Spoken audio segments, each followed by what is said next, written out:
መሆኑን የሚያሳይ ምንም ምልክት አለመኖሩ ነው። የዓለም አቀፉ ማህበረሰብ በኢትዮጵያ መንግስት እርምጃዎች ሆን ተብሎ የሚፈጸሙ መሆናቸውን መቀበል ይገባዋል። ክቡራትና ክቡራን ለ8 ዓመታት በአንዳንድ የኢትዮጵያ ክፍሎች በተለይም በኦሮሚያ ክልል በሚገኙ የኦርቶዶክስ ክርስቲያን ማህበረሰቦች ላይ የተቀናጀና ስልታዊ የሽብር ዘመቻ ሲካሄድ ቆይቷል። የጭካኔ እርምጃዎቹ በዘፈቀደ የሚካሄዱ አይደሉም። ድንገተኛና በአጋጣሚ የሚፈጸሙም አይደሉም። ሆን ተብሎ ተደጋጋሚና በአዲስ አበባ የፌዴራል መንግስት ቀጥተኛ አስፈጻሚነትና ቅንጅት የተከናወኑ ናቸው።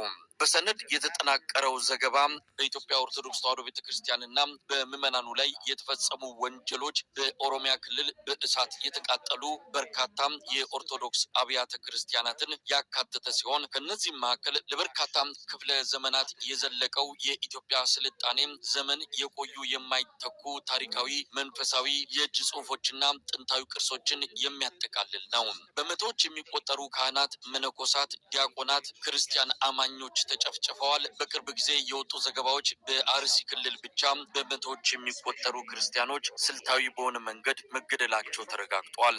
መሞታቸው በመንግስታቸው እውቅና ሳይሰጥ ማለት ነው። በአገዛዙ በሚደገፉ ጽንፈኞች ህፃናትን ጨምሮ ከኦርቶዶክስ ክርስቲያኖች አንገት ላይ የሚገኝን መስቀል በመበጠስ ይህንንም በቪዲዮ በመቅረጽ በሰፊው እንዲሰራጭ የተደረገ ሲሆን ሃይማኖታዊ የጥላቻ ድርጊቶች በግልጽ የሚንጸባረቅበት ነው። ይህንን የሚያደርጉት አካላት በሕግ የተጠየቁበት ሁኔታ የለም። ማንነታቸው በአብዛኛው አማራ የሆኑ የክርስቲያን ማህበረሰቦችን ቢሆንም ስልታዊ ጥቃቱ በትግራይ በጉራጌና በኦሮሞ ክርስቲያኖችና ሌሎች ማህበረሰቦች ላይ ያነጣጠረ በአንድ ጊዜ በበርካታ ህዝቦች ላይ የተፈጸመ እንደሆነ የሚያሳይ ነው። በ10 ሺዎች የሚቆጠሩ ዜጎች በግዳጅ ተፈናቅለዋል። የኢትዮጵያ ኦርቶዶክስ ተዋሕዶ ቤተክርስቲያን ቀኖናዊ አመራር በአብይ አህመድ መንግስት በግዳጅ እንዲወገድ በመደረጉና በአገዛዙ በተሾሙ ካድሬዎችና አክራሪ ጽንፈኞች በመተካቱ ቤተክርስቲያኒቱ ተቋማዊ አቅሟ እንዲዳክምና የራሷን ምዕመናን መከላከል እንዳትችል ተደርጋለች። አብይ አህመድ ለእነዚህ ወንጀሎች በግል በቀጥታ የሚመለከተው ሲሆን ከተጠያቂነት የሚያመልጥበት አይደለም።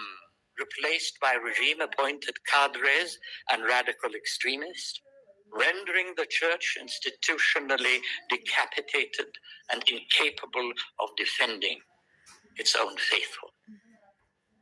Prime Minister